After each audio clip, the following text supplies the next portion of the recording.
Okay, good guys, no, meron naman tayong gagawin dito guys na boss. Front load naman ito guys.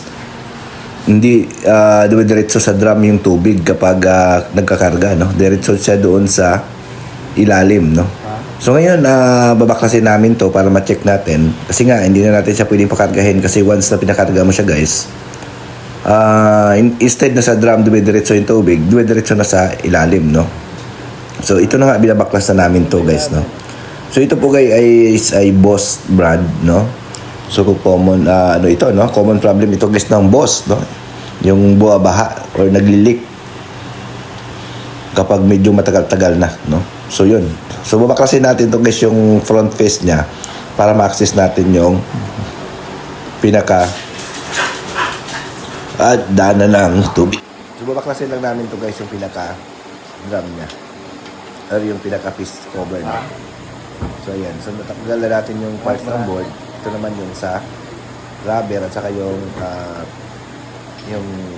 front cover, no? Baklasin natin. So yung Boss pala guys, ang gamit diyan ay yung star screw. Star screw po ang gamit nito para buksan niya siya. Dapat meron kayong star screw, no? Pang bukas. So yan, no. So nandito tayo ngayon guys sa Brentville Subdivision, Santa Rosa, Laguna.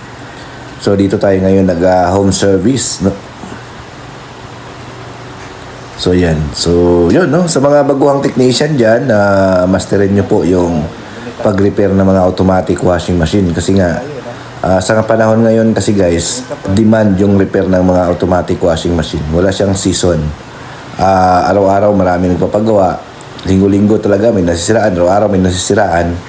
Kaya mas maganda siyang source of income yung washing machine. So, yan na guys, nabuksan na natin. Ito siya, yan, no. Backlash yung, ito, yan. Yan, tanggal. Ayan, no. Kaya siya buwabaha, guys. Hindi dumidiretso sa drum yung tubig kapag nagkakarga ng tubig. Ayan, no. Kasi nga natanggal siya. So, ang cost talaga nito, guys, kapag ganito, pagka medyo luma-luma na yung Boss washing machine, maalog siya. Maalog na, no. So, ibig sabihin, mahina na yung pinaka-suspension niya. Once na maalog na yan guys, dyan na masimula mabunot yan yung hose dyan na nakakonect dyan kasi clip lang gamit dyan guys. Ayan, no? Clip lang yan yung gamit dyan. So kapag maalog siya, doon na siya magsimula na mahatak, no? So yun. So minsan naman sa katagalan natatanggal na siya talaga. So yun po ang naging cost niya kung bakit hindi dumidiretso sa drum yung water kapag nagkakarga siya ng tubig, no? Dahil natanggal yung pinaka-hose niya doon sa malapit doon sa lagay ng sabunan, no? Dapat diretso siya ng drum. So okay, thank you.